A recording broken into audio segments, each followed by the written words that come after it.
of the African Union Committee of 10 on the United Nations Security Reform, representative of the President of the 80th United Nations General Assembly session, Chairperson of the African Union Commission, Excellencies, distinguished ladies and gentlemen,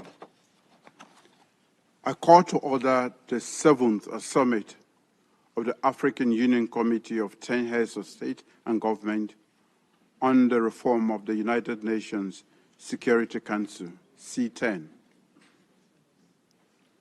It is my singular honor and to warmly welcome all of you to this historic commemorative summit of the C-10, convened on the margin of the high-level week of the 80th session of the United Nations General Assembly.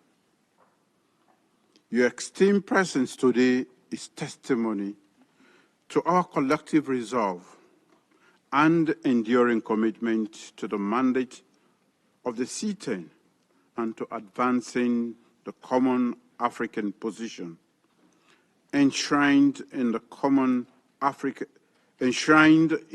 Eswatini Consensus and the SAT Declaration, whose 20th anniversary we proudly commemorate. We shall now proceed to the opening statements. I shall first deliver my own statement as President of Sierra Leone and coordinator of C-10.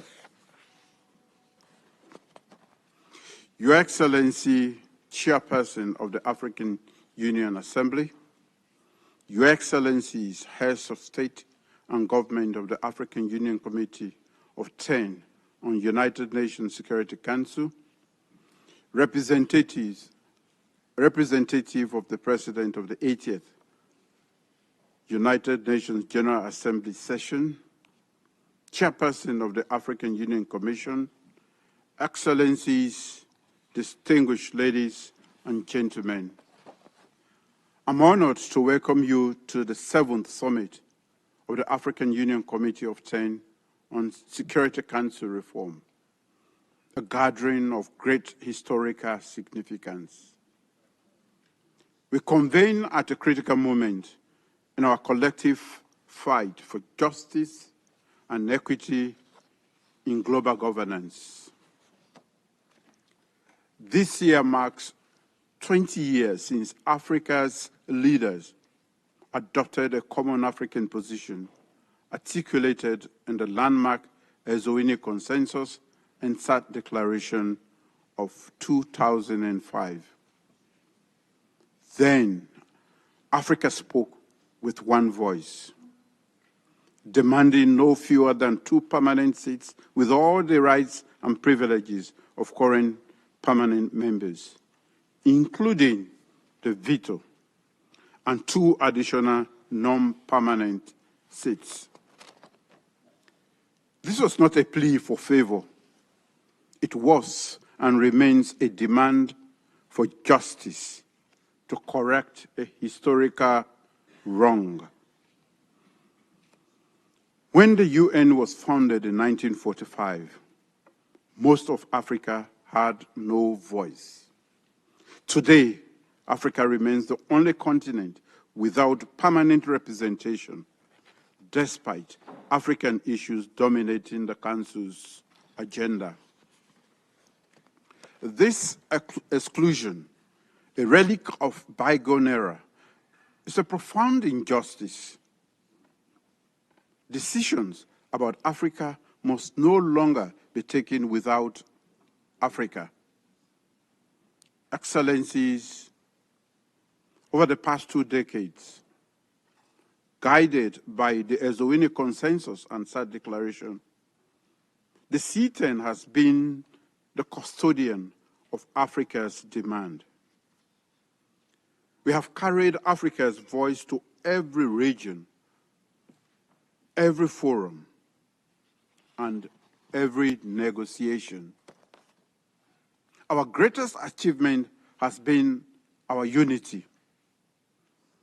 Despite our diversity, Africa has remained steadfastly aligned behind a single principled position. That unity is our strength. No reform can succeed without a united Africa. Through tireless advocacy, Africa has secured recognition of its case as both a priority and a special case. This recognition is firmly enshrined in UN outcome documents, including the 2024 Pact for the Future. The C-10 has built strong global partnerships. Today, Africa's inclusion is universally acknowledged as indispensable to any credible reform. Even the Permanent Five have in different ways publicly affirmed Africa's legitimate claim. Recently, the Freetown Retreat and Lusaka Ministerial Meeting produced the African Union Reform Model, a comprehensive, united, and actionable framework for structured dialogue in the intergovernmental negotiations. These accomplishments reflect Africa's resilience, solidarity, and determination. For 20 years, no African state has broken ranks. That unshakable unity has transformed Africa's once marginalized demand into a centerpiece of global reform debate. Excellencies, the hard truth is that our ultimate objective has not yet been achieved. 80 years after the establishment of the United Nations, the Security Council still operates under a structure that excludes Africa. This not only undermines the Council's credibility, but also challenges the universality of the UN as a whole. Today, therefore, I must restate Africa's clear and legitimate demand. To the permanent members, I reiterate that recognition should be accompanied by a genuine political willingness to take action.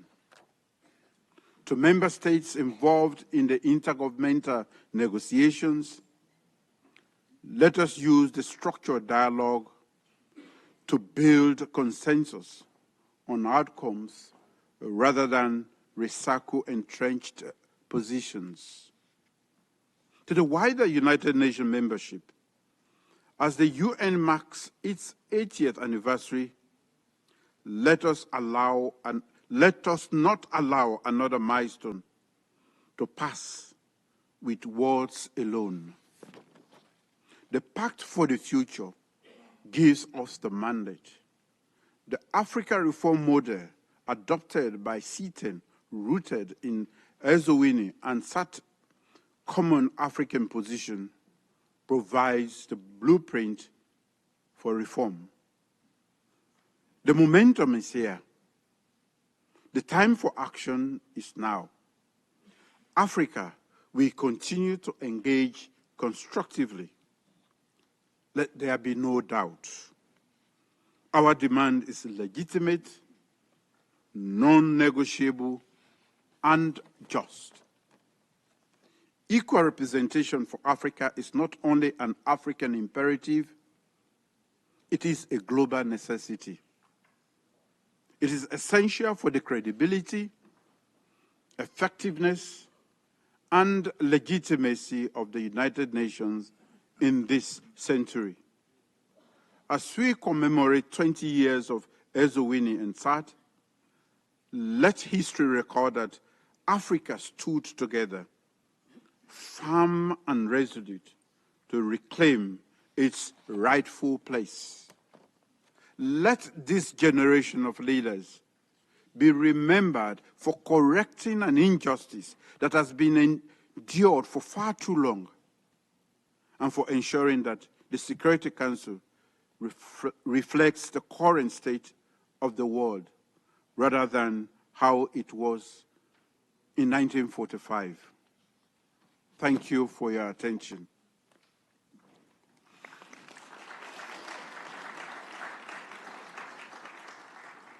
I now have the pleasure to invite the representative of the President of the 80th session of the United Nations General Assembly to deliver a statement.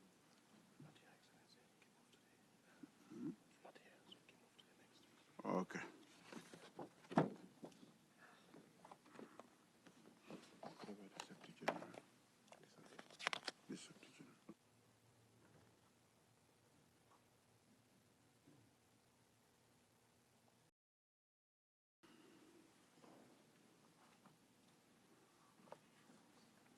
At this juncture, I now invite His Excellency Mahmoud Ali Yusuf, Chairperson of the African Union Commission, to deliver his remarks.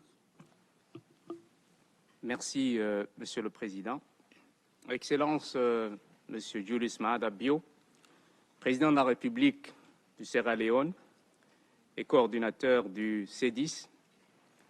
Excellence, Monsieur le Président Joao Lourenço, Président de la République de l'Angola et Président en exercice de l'Union africaine. Excellences, Mesdames et Messieurs les chefs d'État et de gouvernement membres du Comité des 10. Excellences, Mesdames et Messieurs. D'emblée, j'aimerais saluer les efforts de Son Excellence, Monsieur le Président Bio, pour le travail accompli et le leadership imprimé à la tête du Comité des 10. For the work made as head of the C-10, the virtual meeting that took place in July by the C-10 had adopted the proposed model by member states in terms of security. We are meeting today bearing in mind that we have gotten to a crossroads on this historic process. This year, indeed, is the 20th anniversary, referencing two documents that reflect the common endeavor, the Ezewini Consensus Declaration. In those documents, we together design and define and mention our view on the future of this continent with the enlarged Security Council and 5 non-permanent membership. This is based on a strong conviction that United Nations must reflect today's realities, not 1945 realities. Since the establishment of the United Nations, Africa has transformed from a collection of colonized and trusteeship territories into a continent of 55 sovereign nations, home to 1.4 billion people, more than a quarter of the General Assembly's membership. Africa hosts the highest number of UN-mandated missions, contributes to the largest contingents to UN peace operations, and bears the social and economic cost of conflict more than any other region. By 2050, Africa's young people will represent a third of the global workforce. Yet Africa remains the only region without a single permanent seat on the Security Council. This imbalance is no longer acceptable. The Ezewini Consensus and the Sirte Declaration remain the cornerstone of the African common position. They are built on fairness, legitimacy, and justice. They also reflect the objectives of our Constitutive Act and Agenda 2063 to ensure Africa's rightful place in global decision-making and to defend African common positions on all matters of concern to our peoples. We take note that many world leaders, the UN Secretary General in our common agenda, and even the 2024 Summit of the Future have recognized the need for the Security Council to be reformed. We acknowledge support from the Caribbean and the G77 plus China. Yet, despite this rhetorical support, Africa's legitimate demands, including full veto rights, remain unmet. Progress has been painfully slow. Your Excellencies, 2025, the 80th anniversary of the United Nations, must be a turning point. The African Union, through the C-10, calls on the General Assembly to act decisively. The reform of the Security Council is not a matter of convenience, but of necessity, essential for the credibility of multilateralism itself. On this landmark occasion, we therefore issue a call to all UN member states, and especially the permanent members of the Security Council, to engage earnestly in the reform negotiations and to honor the African common position. Correcting this historic injustice is indispensable to the legitimacy and effectiveness of the United Nations in the 21st century. In conclusion, I wish to invite Your Excellencies to enrich our deliberations today so that this 7th summit becomes a milestone in our common struggle. Let us reaffirm with one voice that Africa will no longer wait on the margins of history. I thank you.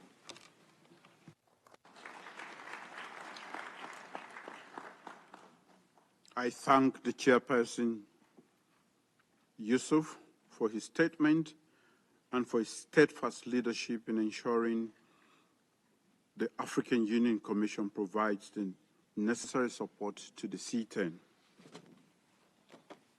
Excellencies, distinguished ladies and gentlemen, it is my great pleasure to invite His Excellency João Manuel González Lorenzo, my brother, President of Angola and Chairperson of the African Union, to deliver the keynote address on the theme commemoration of the 20th anniversary of the Ezowini Consensus and the SAT Declaration, 2 decades of the common African position, redressing historical injustice, advancing equity and inclusivity in the UN Security Council.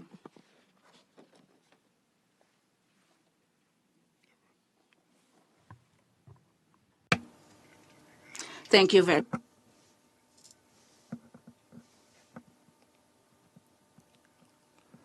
Monsieur le Président Julius Mabao, Président de la République de Sierra Leone. Forma do Conselho de Segurança da Excelência, chefe de Estado e de Governo do C10, Excelência Mahmoud Ali Youssouf, Presidente da Comissão da União Africana, minhas senhoras, meus senhores. Na qualidade de Presidente da República de Angola e na de Presidente em exercício da President of the Chairman of the African Union, we commemorate another anniversary of the Ezowini Consensus and the third declaration with this committee of the African Union on the reform of the UN Security Council. The Organization of the United Nations was born for a more just society based on the mutual respect among peoples at a time when the African countries had not achieved their independence and their space as sovereign countries among the international community.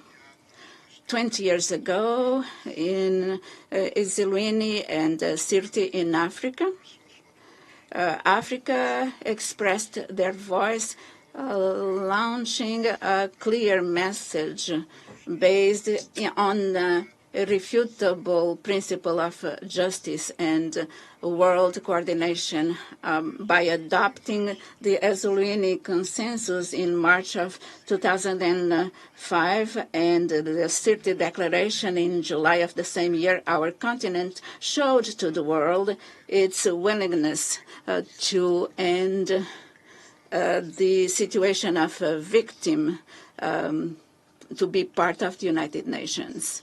However, after all these years, almost nothing was done to respond to the demands of the peoples of Africa, the African continent that represents more than 1.2 billion people, that occupies almost 1/3 of the seats in the General Assembly, has been excluded by the major decisions in the Council, the Security Council of the United Nations.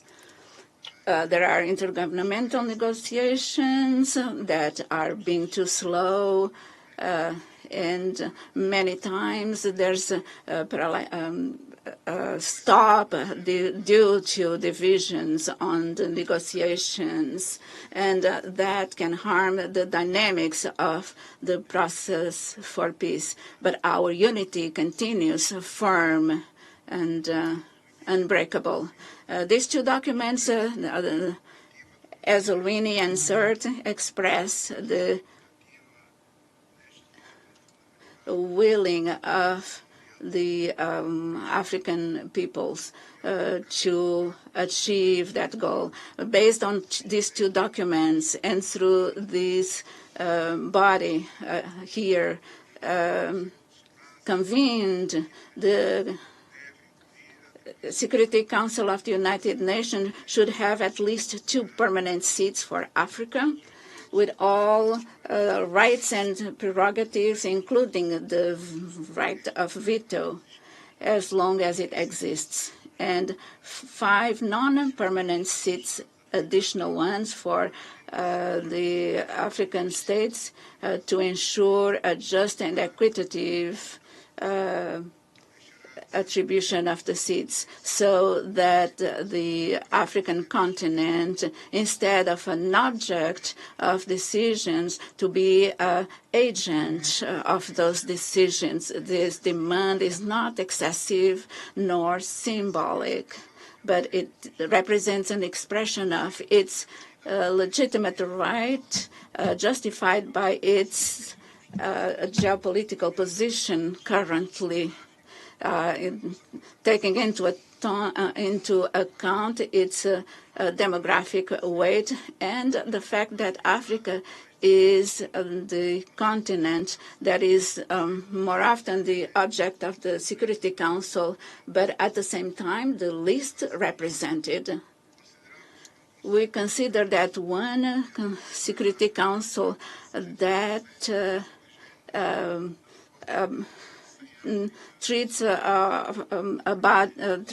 Africa in a non-equal way. We demand that we have a more active and strong voice for the safety, security, and development. Equidade e desenvolvimento sustentável. Confrontados com os desafios globais atuais, oferece-nos um quadro propício para reforçar a unidade e a solidariedade continental, apoiando-nos em posições comuns, como as que celebramos hoje, mas também para defender princípios essenciais como a soberania dos Estados, a não ingerência e o direito ao desenvolvimento, que nos são caros e que garantem a inclusão equilibrada de África na governação global.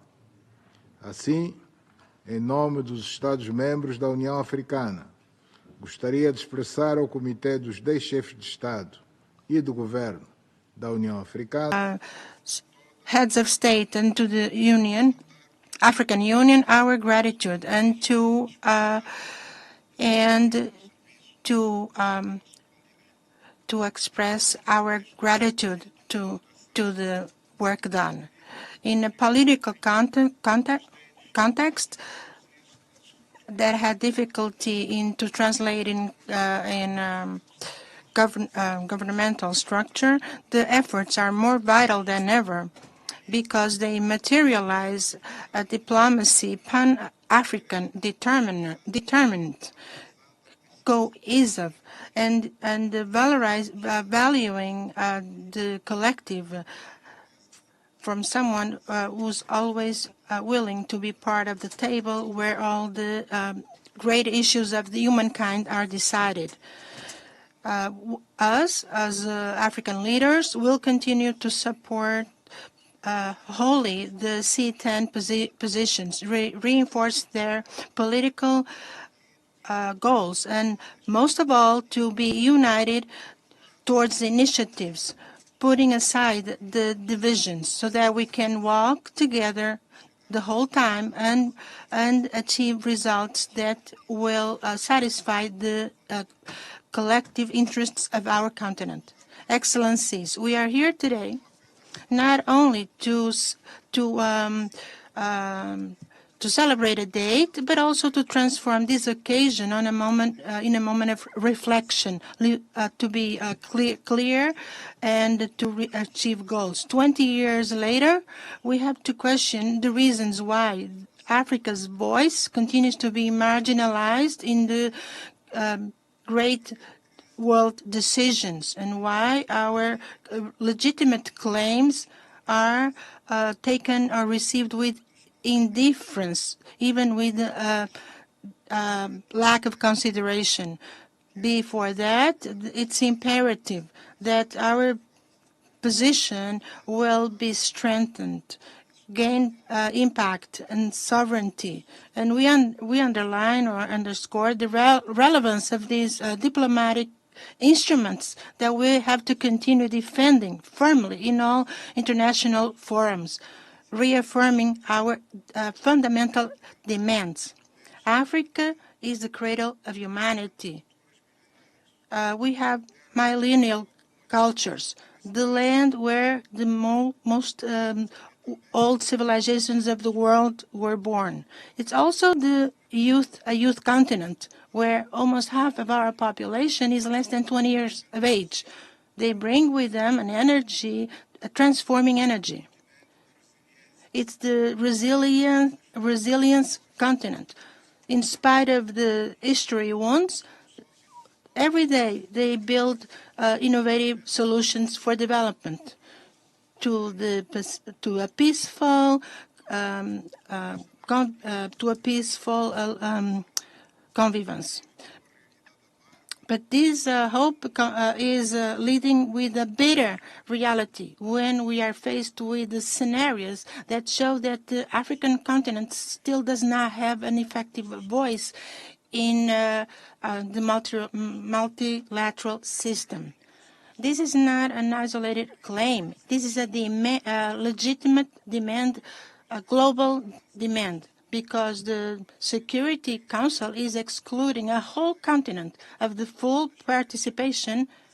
They cannot aspire to be respected as a guardian of peace and international safety or security. The world is facing existential crisis, pandemics, and terrorism. In all those challenges, Africa is not only a victim, it's also part of the solution. Because of that, it's important that we continue claiming our space to make our voice heard. To finish my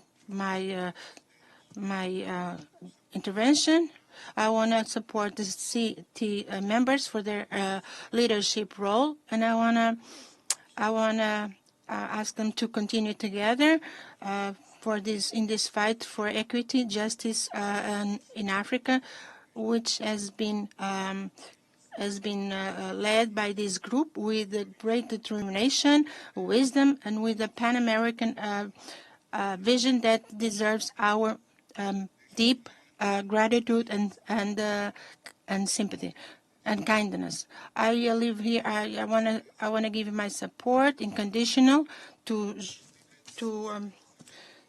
Mr. Julius Nadabio, the President of Sierra Leone, and the members of the Committee of the African Union about the reform of the Security Council of the United Nations, with the deepest conviction that under his leadership we will be able to have our points of view heard about the position of Africa in the Security Council of the United States. Thank you very much for your attention.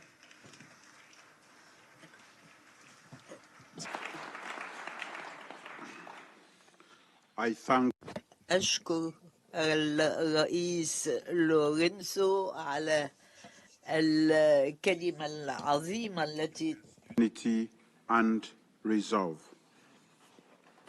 أشكر السيد لورينسو على كلمته العظيمة المنيرة، وسنستمع الآن إلى رؤساء Of Sua Excelência William Ruto. Tenha a palavra, por favor. E eu, presidente do C-10, Vossas Excelências, chefes de governo, presidente da União Africana, senhoras e senhores, eu quero começar, quero louvar o presidente Bio pela sua liderança dedicada e o seu empenho inquebrantável com a voz da África na agenda do Conselho de Segurança das Nações Unidas. Também quero cujos esforços fortaleceram a posição africana no centro da discussão global. Excelências, Luini Consensus and the C-10 Declaration, milestones that establish the common African position on Security Council reform, alongside the 80th anniversary of the United Nations.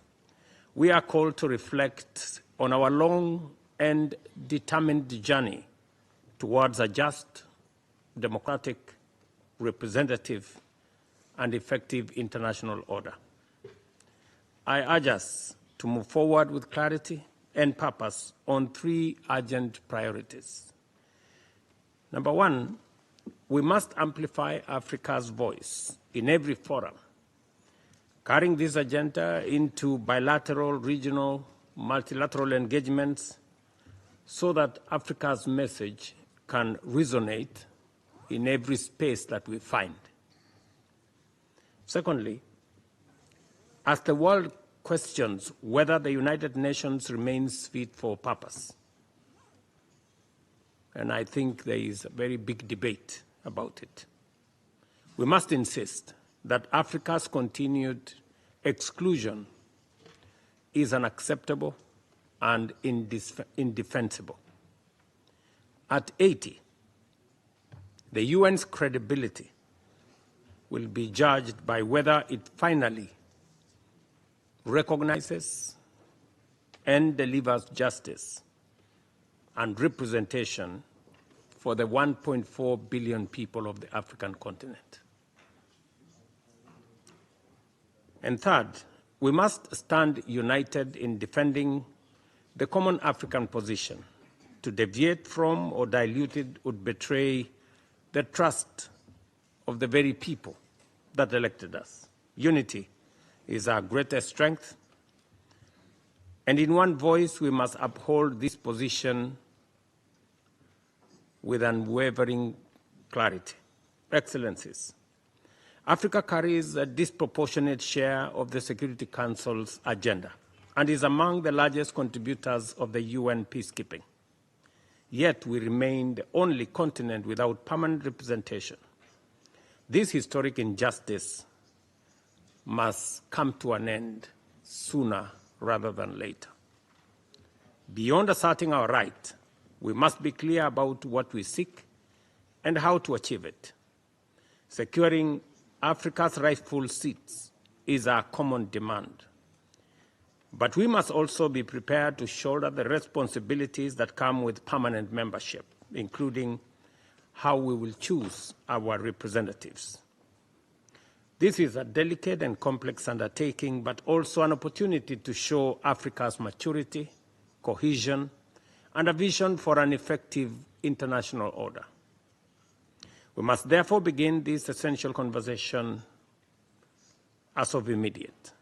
Only then will Africa be taken seriously, and only then can our collective aspirations translate into meaningful global influence.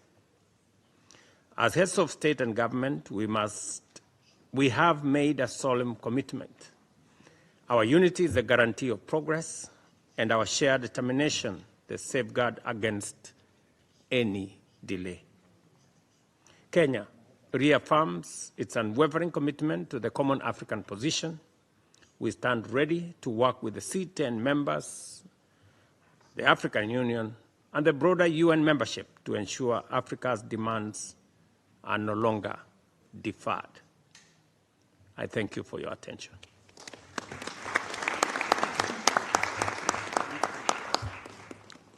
I thank President Ruto for his intervention.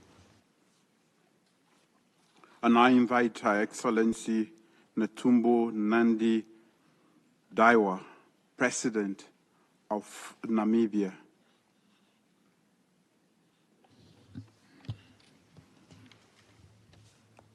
Thank you, Your Excellency Julius Maad Bio, President of the Republic of Sierra Leone and Coordinator of the African Union Committee of 10, Heads of State and Government on the United Nations Security Council reform, Your Excellency João Manuel Lourenço, President of the Republic of Angola and Chairperson of the African Union, Chairperson of the African Union, Your Excellencies, Heads of States, ladies and gentlemen.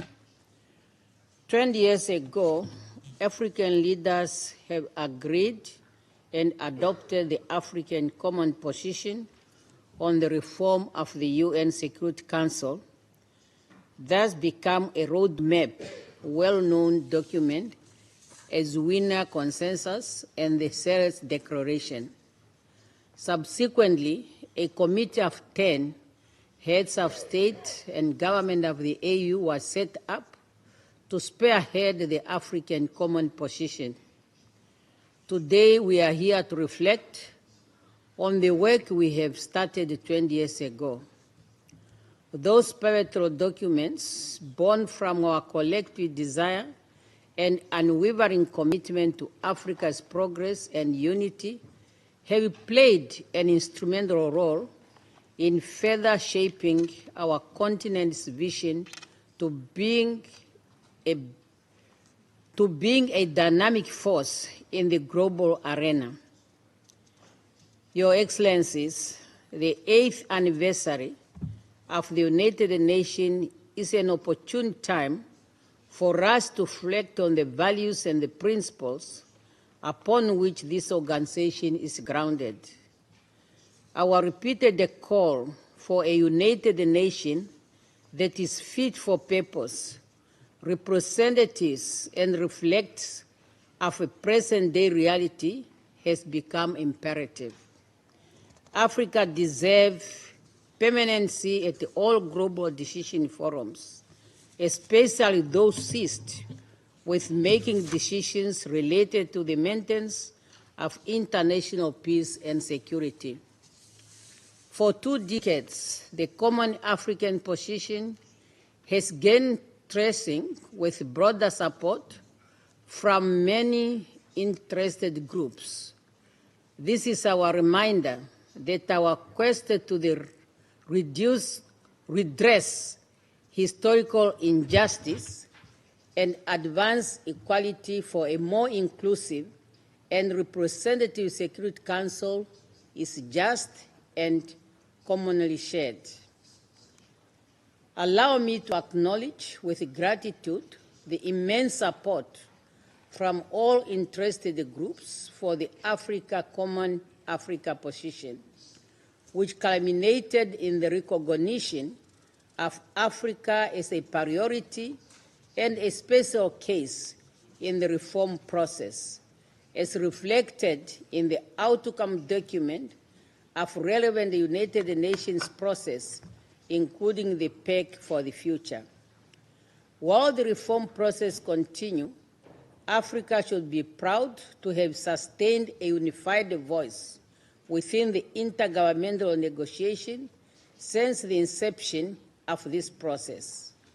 As we prepare to submit the Africa model on UN reform, we call on the 5 permanent members of the UN Security Council to lend their support to us, to stand on the right side of history, and to ensure justice for future generations. Africa is not asking for handouts. We are demanding our rightful place in a council that is tasked with the maintenance of international peace and security, a matter that greatly concerns us, our children, and our children's children. Chairperson, as I conclude, I wish to state that 2025 also marks the 30th anniversary of the Beijing Conference on Women and the 25th anniversary of the UN Security Council Resolution 1325 on women, peace, and security. Therefore, as Africa strives for equal representation in the world's premier peace and security body, we must also ensure that African women and women from other parts of the world are equally participating in important peace and security decision-making platforms at the national, sub-regional, continental, and international level. I will not end without thanking Your Excellency, President of the Republic of Sierra Leone, for the great leadership you have provided to the C-10 as a coordinator over the years. Your leadership is highly commendable and is bearing fruits for Africa. I thank you.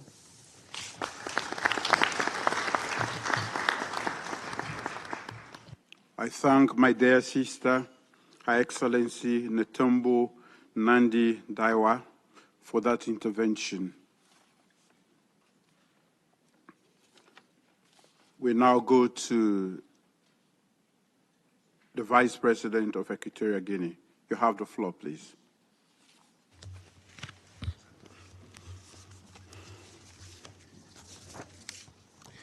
Muchas gracias.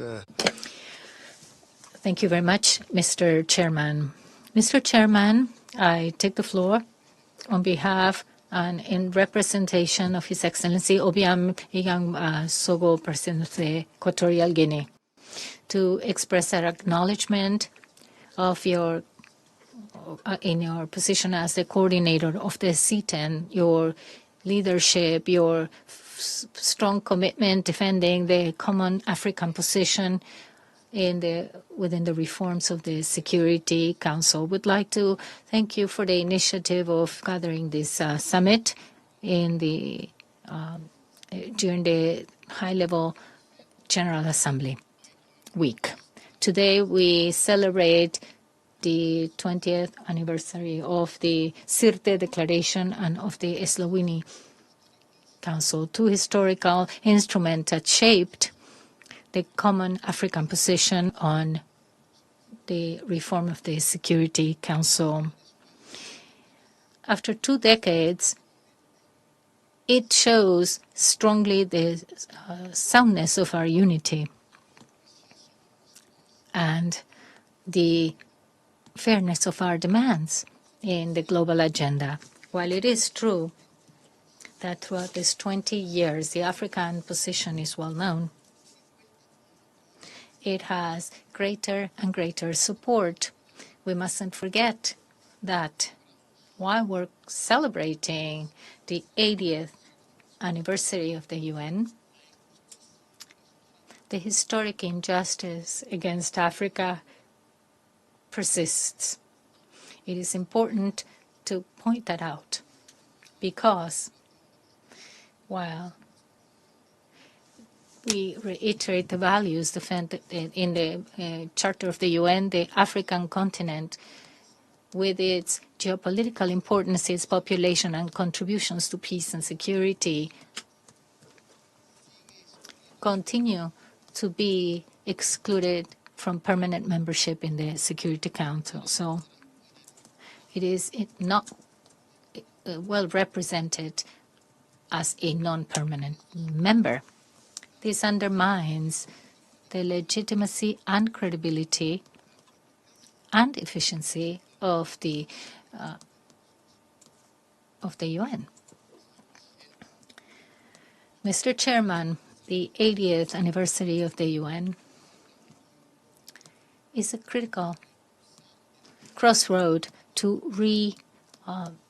promote the international commitment in view of the Compact for the Future, which says that Africa must be recognized as a special case and as a priority in the process of the reform of the Security Council. It is essential for us to now present and defend the AU model on the reforms of the Council while we have intergovernmental negotiations. We must promote this reform process. It is necessary. We don't need to reiterate our position. The future of the UN depends on its capacity to transform and respond to current reality. A Security Council that continues to exclude the African continent cannot speak with moral authority in today's world. The African Union's model on the Security Council reform is the only model that guarantees equity, corrects the exclusion, strengthens the legitimacy of the Security Council. Just to conclude, I would like to briefly point out that if we continue, if the reform continues on these endless debates about whether Africa deserves or not its place as a permanent member and an inadequate representation as non-permanent, then the process runs the risk of losing its credibility and purpose. How many more declarations, pacts, results must we have repeating what we've known for so long? Africans' exclusion constitutes an injustice. Before taking concrete steps, how many more intergovernmental negotiations must we have? We cannot reach 100 years of these organizations and celebrate that if this injustice persists. Our voice must be high and clear. We cannot continue to accept to have these perpetual debates that end up in just no tangible recognition. Thank you very much. I thank the Vice President for his intervention. I now give the floor to the Vice President of Uganda. You have the floor, please. Your Excellency Manuel Lorenzo, President of Angola and Chair of the African Union, Your Excellency Mada Bio, President of Sierra Leone and Coordinator of the C-10 and also Chair of this session, Excellencies, Heads of State and Government, the Chairperson of the African Union, distinguished delegates, ladies and gentlemen. I thank Your Excellency Dr. Julius Maada Bio, President of the Republic of Sierra Leone, for convening this 7th summit of the Committee of 10 African Union Heads of State and Government on the reform of the United Nations Security Council at this important time when we mark the 80th anniversary of the United Nations. I also express deep appreciation to Your Excellency Maada Bio as the coordinator of the C-10 and the entire leadership of the government of the Republic of Sierra Leone for the unwavering commitment to advancing the common African position on the reform of the United Nations Security Council since its adoption in 2005 and for keeping Africa solidly united. There is no doubt that the C-10 has made significant progress in promoting, advocating, and canvassing for the support of the common African position through diplomatic engagements with several relevant stakeholders and interest groups within the intergovernmental negotiation frameworks and other multilateral levels. Uganda remains committed to the mandate given to us by the African Union to promote, advocate, and canvass for support of the common African position on the reform of the United Nations Security Council as stipulated in a Eswatini Consensus and the SATE Declaration. We now need to move the process forward to achieve tangible results. Excellencies, in this regard, I express satisfaction with the African Union model on the reform of the UN Security Council as it aligns with the Eswatini Consensus and SATE Declaration. Africa must be represented in the UN Security Council by not less than 2 permanent seats with equal prerogatives and privileges of the permanent membership and 2 more permanent seats in the non-permanent category. The time is now for the genuine demonstration of the political will by the 5 permanent members on the UN Security Council to consent to the full reform of the Council to make it more inclusive, just, equitable, transparent, responsive, and democratic. We reiterate our demand to rectify the historical injustices against Africa, which should not be perpetuated any longer, and for Africa to be prioritized as a special case for adequate representation on the UN Security Council. We need to step up building the Africa we want in accordance with the vision of the African Union, cohesive, secure, prosperous, united, and speaking with one voice on all aspects of the UN Security Council reform process, thus fostering the maintenance of international peace and security for global development. As I conclude, we remain steadfast in our demand for the immediate full reform of the UN Security Council and for Africa to be adequately represented in both permanent and non-permanent categories in line with the common African position. Any further postponement of the Council's reform process undermines Africa's interests, the maintenance of international peace and security, and global development. I thank you, Mr. Chairman.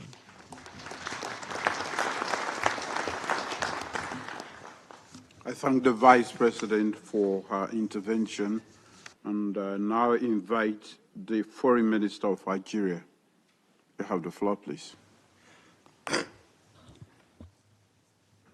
Excellency President Julius Maada Bio, Coordinator of the C-10, Excellency President João Lourenço, Chairperson of the African Union,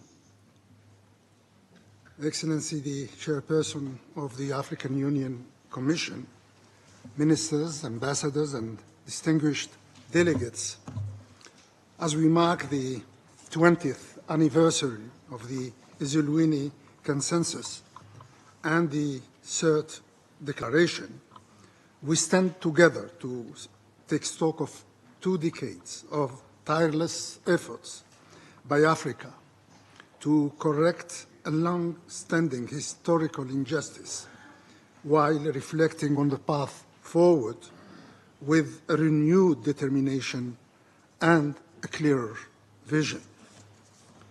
Looking back at our collective journey, Algeria believes that our action has made a significant breakthrough in 3 aspects. First, Africa has succeeded in broadening the base of support for its common position.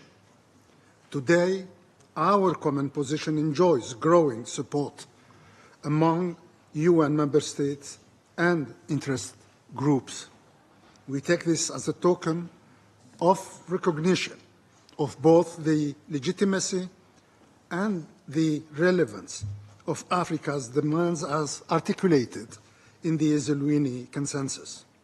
Second, Africa has also succeeded in fostering a global understanding of the particularity of its case.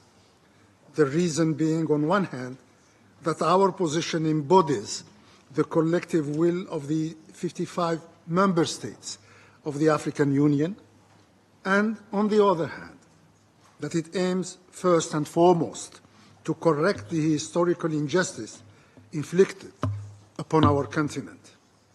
Third, and perhaps more crucially and decisively, Africa has proven to the world that it is ready to contribute its fair share to the collective security system with commitment, resolution, and dedication. Through the A3 mechanism, Africa has demonstrated that it harbors no ambitions other than to make a selfless contribution to enable the Security Council to fully assume its responsibility for the maintenance of international peace and security. While these successes are significant, the road to fulfilling our mandate remains long and fraught with challenges. The collective security system is going through an ever-deepening crisis. Its main tool, the UN Security Council, is in a state of almost complete paralysis. And more concerns are being voiced regarding this situation, and more appeals are being made to overcome this stalemate and to prevent it from deteriorating further and getting out of control. In view of this situation, our commitments are twofold. At the internal level, we must safeguard the unity that has been our greatest strength and most valuable asset. We have all seen how this paid off with the African Union becoming a full member of the G20. We should therefore give due consideration to the compelling need to put our house in order by getting all African countries recommit and re-engage under the umbrella of the African common position. At the external level, our committees ought to remain fully engaged in the intergovernmental negotiations process, IGN. Our roadmap should include engagements with all stakeholders to build on the progress achieved so far, with the ultimate goal of garnering the widest possible understanding and support for Africa's legitimate aspirations and fair objectives. We are indeed duty-bound to remain faithful to our common position, because it is sound, because it is fair, and because it is fully responsive to our collective concerns and interests. This is, in our view, the only way forward to ensure that our collective voice paves the way toward promoting a healthier multilateral system grounded on the rules, principles, and ideals enshrined in the UN Charter. I thank you all.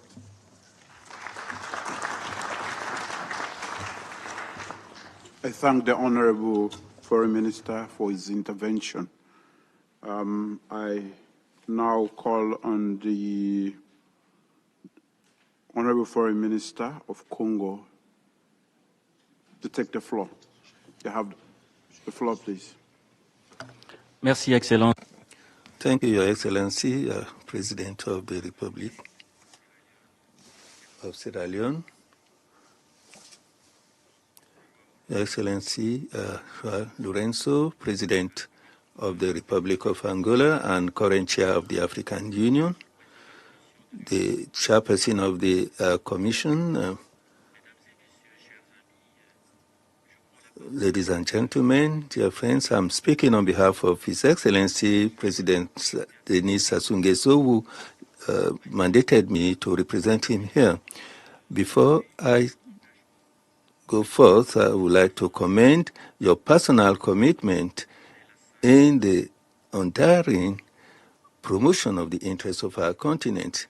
This commitment is further strengthened today through this meeting at a time when Africa is taking up resolutely the challenge of being involved in global governance so as to assume its full responsibility in the Committee of Nations.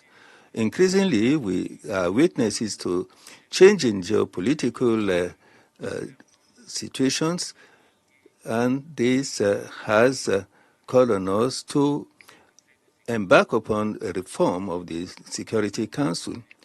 We can also bear witness of the fact that the Security Council has found it very difficult to resolve some crucial and urgent security issues in an equitable way.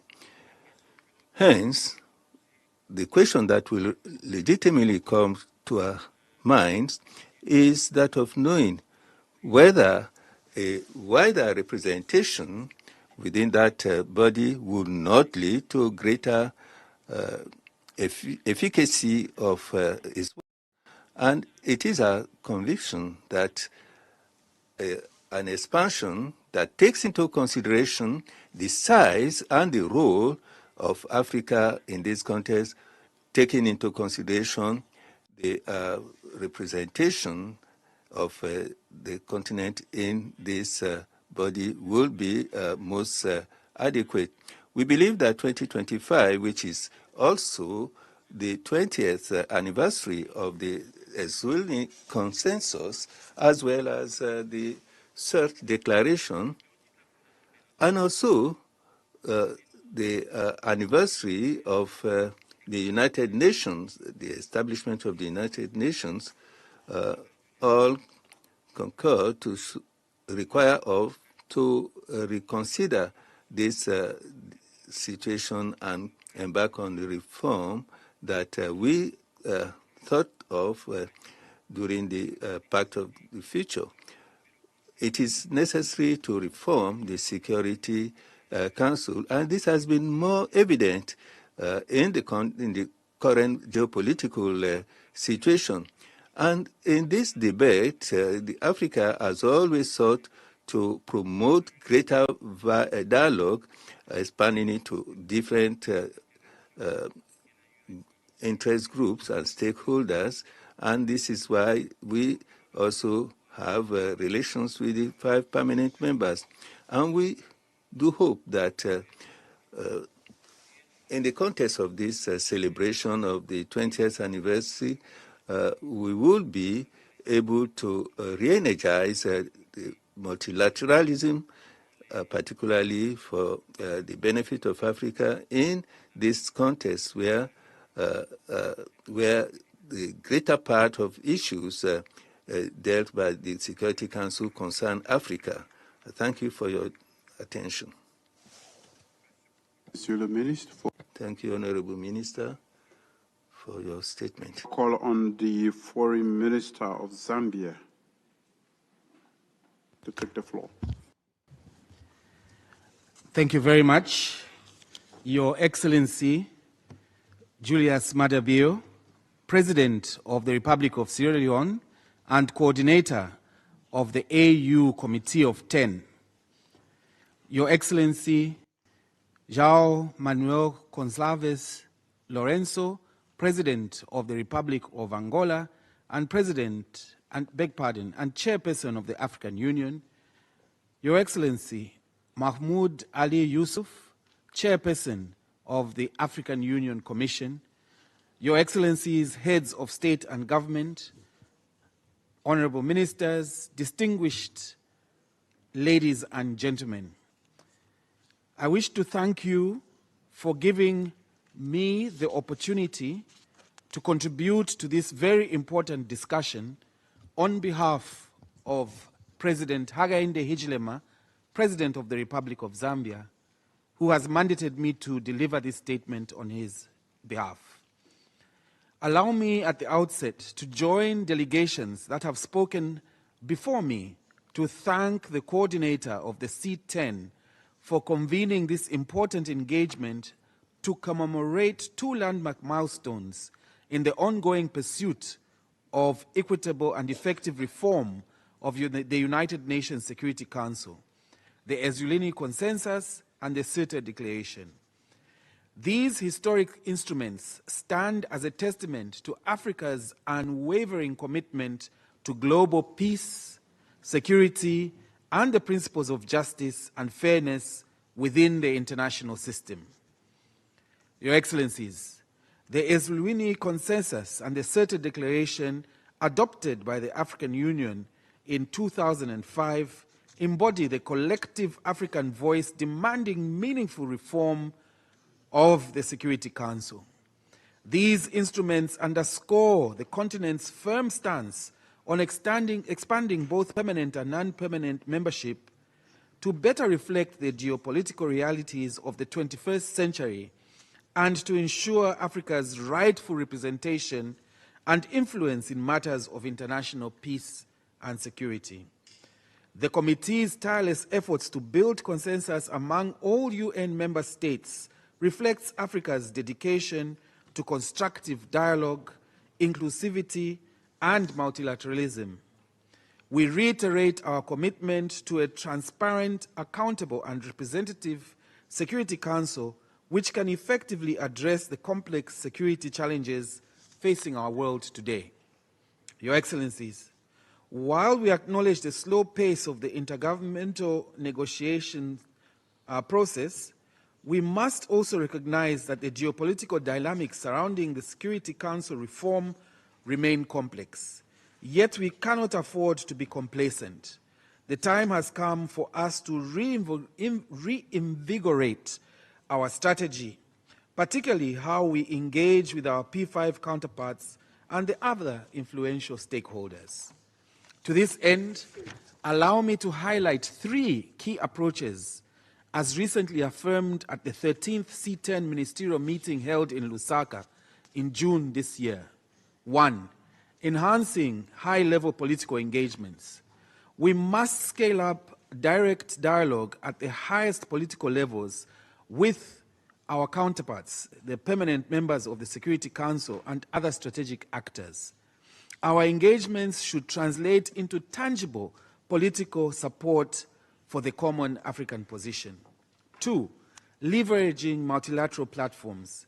Africa must continue to use its collective influence in multilateral forums, including the African Union, the Non-Aligned Movement, and the G77 plus China, to build broad-based coalitions that support our call for a fairer and more representative council. 3. Strategic communication and diplomacy. It is imperative to recalibrate our diplomatic messaging. We must assert clearly and consistently that Africa's demand is not a favor, but a matter of historic justice, sovereign equality, and global legitimacy. Africa's 54 member states represent more than a quarter of the UN membership, yet remain without permanent representation. This status quo is neither tenable nor justifiable. Your Excellencies, as we commemorate this 20th anniversary, let us renew our unity of purpose and sense of urgency. The Ezuluni Consensus remains our guiding framework. Let us guard it jealously, promote it proactively, and implement it strategically. We owe it to the generations before us and the future of Africa to ensure that Africa is not just present at the table of global governance, but is a permanent, influential voice in shaping the decisions that affect our continent and the world at large. Your Excellencies, I thank you.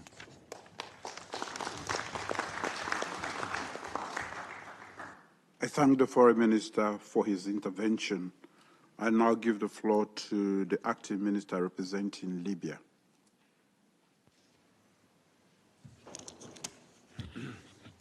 Bismillah ar-Rahman ar-Rahim. In the name of God, Dr. Julio Mayo Bio, President of the Republic of Sierra Leone and the coordinator of the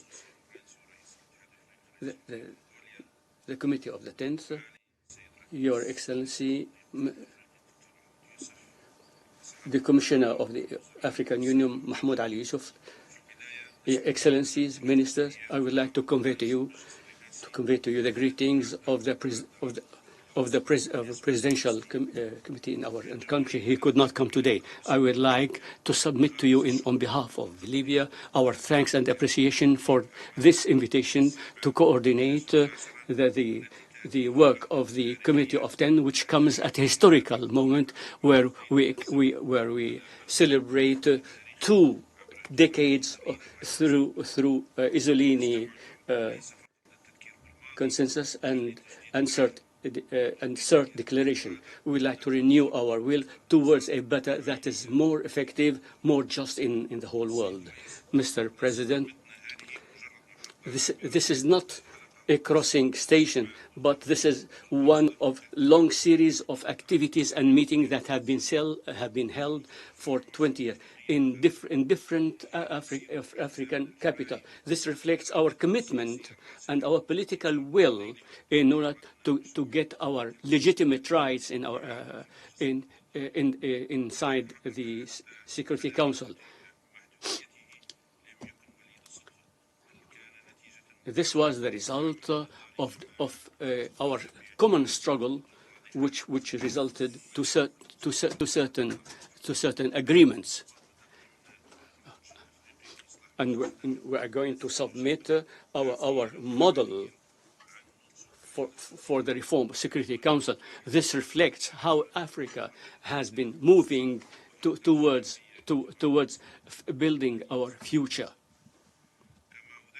I would like to remind you the points that were reflected during the 6th comment by our President, which is the importance of the political history at all levels.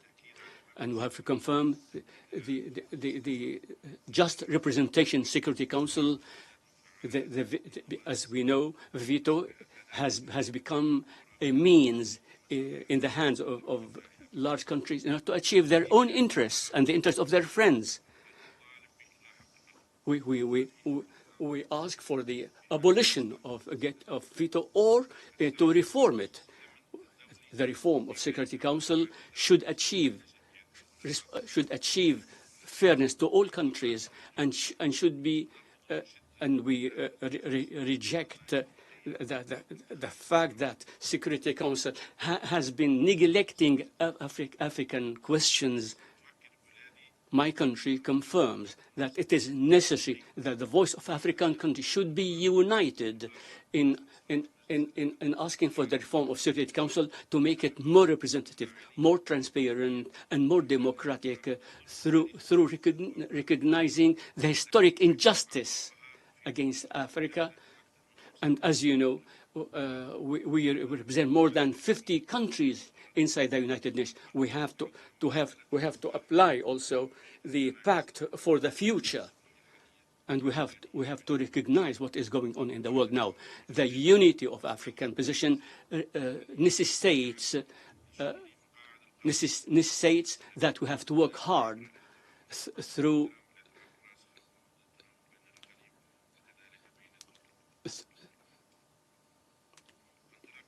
out of this position, my country, on this occasion, ask you to be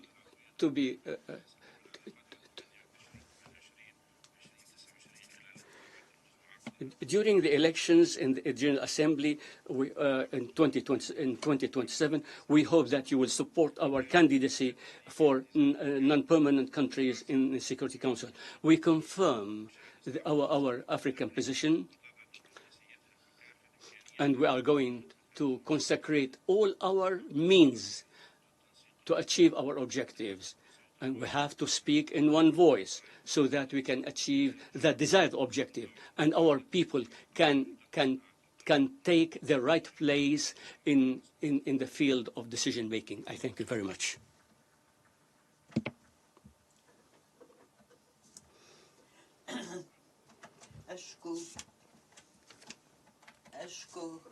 To Senegal.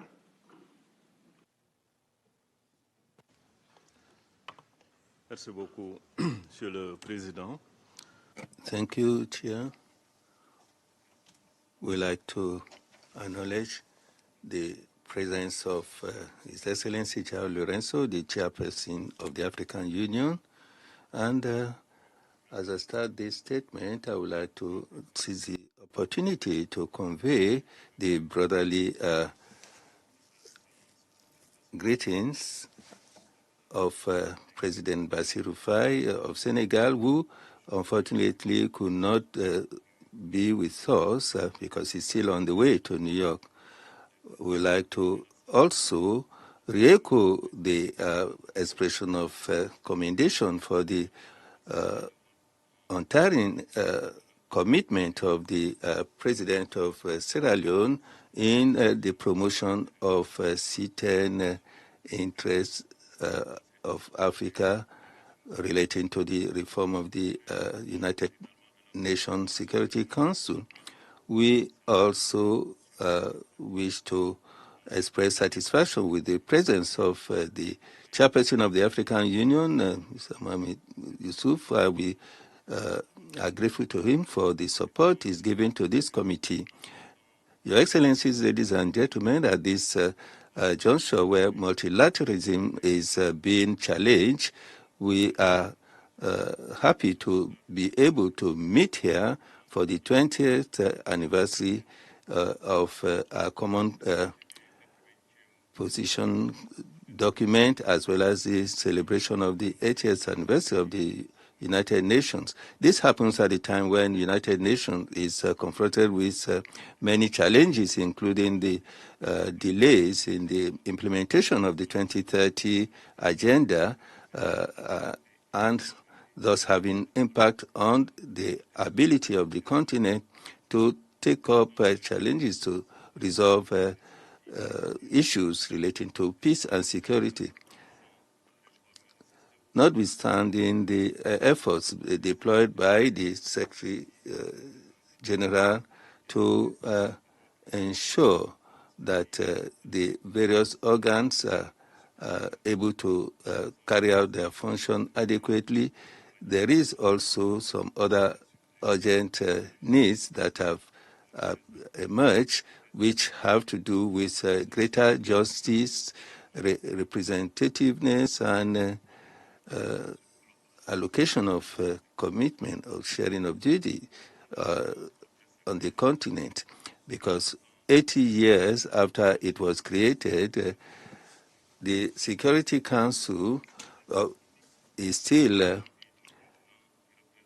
a unique organ, which is such that a small portion of the membership of the organization are monopolizing the power as against the majority of the members. The Eswini Declaration and the CERT Declaration are statements that come in a timely manner to repair this injustice that is done to Africa, where our countries are still deprived of the access to international sovereignty. As a matter of fact, we commend leaders for the effort that has been invested so far on this matter, where the effort is made to present Africa as a special case for special attention. And this is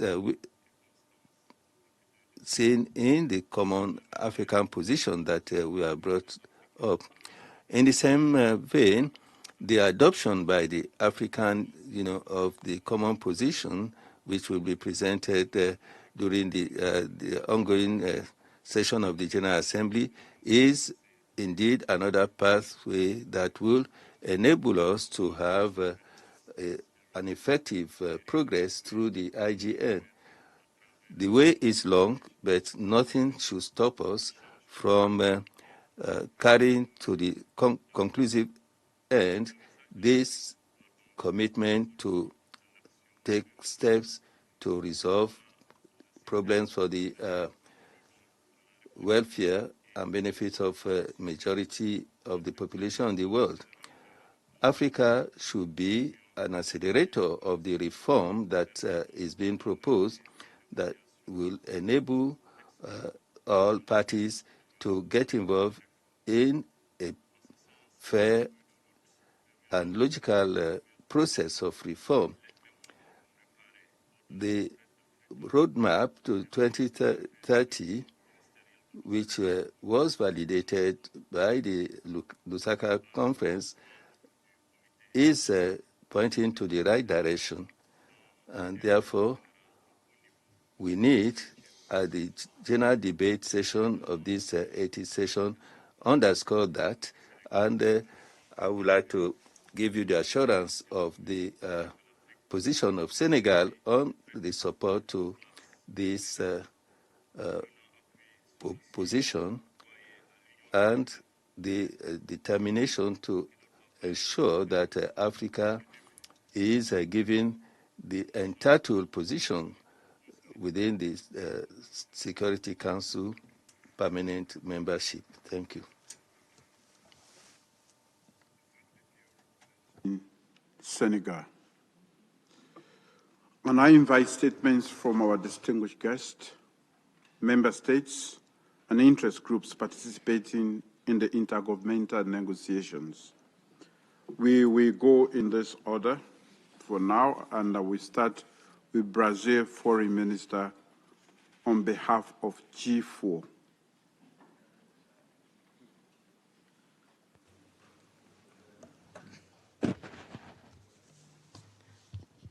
His Excellency Dr. Julius Maada Bio, President of the Republic of Sierra Leone and Coordinator of the African Union Committee of C-10.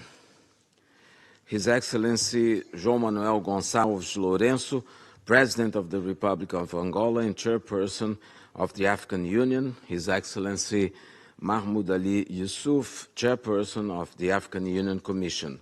Ministers and heads of delegation of C-10. Excellencies, I thank President Julius Maada Bio of the Republic of Sierra Leone, as well as other leaders from C-10 states, for inviting the G4 to attend this meeting. It's an honor for Brazil to speak on behalf of the G4 countries. As we mark the 20th anniversary of the Eswini Consensus, alongside with the CERT Declaration, we celebrate a valuable contribution of African diplomacy to the global debate on the Security Council reform. The consensus remains the most authoritative and unified expression of Africa's legitimate demand to address historical injustice through greater representation in both categories of the United Nations Security Council membership.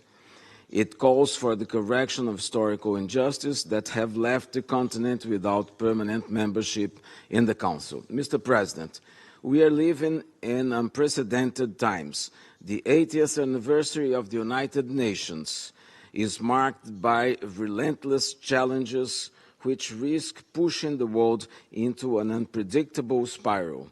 The survival of multilateralism is now at stake. It is precisely in the face of these challenges that a representative, legitimate, and effective United Nations with a fully functional and responsive Security Council is needed the most. And yet, there are some who still hesitate, falter, and lay idle instead of moving for urgent action on reform. We all know this is not an option, it's a necessity. The African Union and G4 are united in their call for urgent reform of the Security Council with the expansion of both categories of membership. The world leaders recognized at the Summit of the Future the importance of improving the representation of the underrepresented or unrepresented regions and groups, such as Africa, South Pacific, and Latin American and the Caribbean. Adequate representation of countries from these regions and groups on the Council is essential for making it more representative, more legitimate, and more effective, capable of fulfilling its role under the UN Charter. It is evident that G4 firmly supports the case of Africa. Mr. President, the G4 model proposes that the Security Council's membership increase from the current 15 to 25 or 26 by adding 6 permanent and 4 or 5 non-permanent members.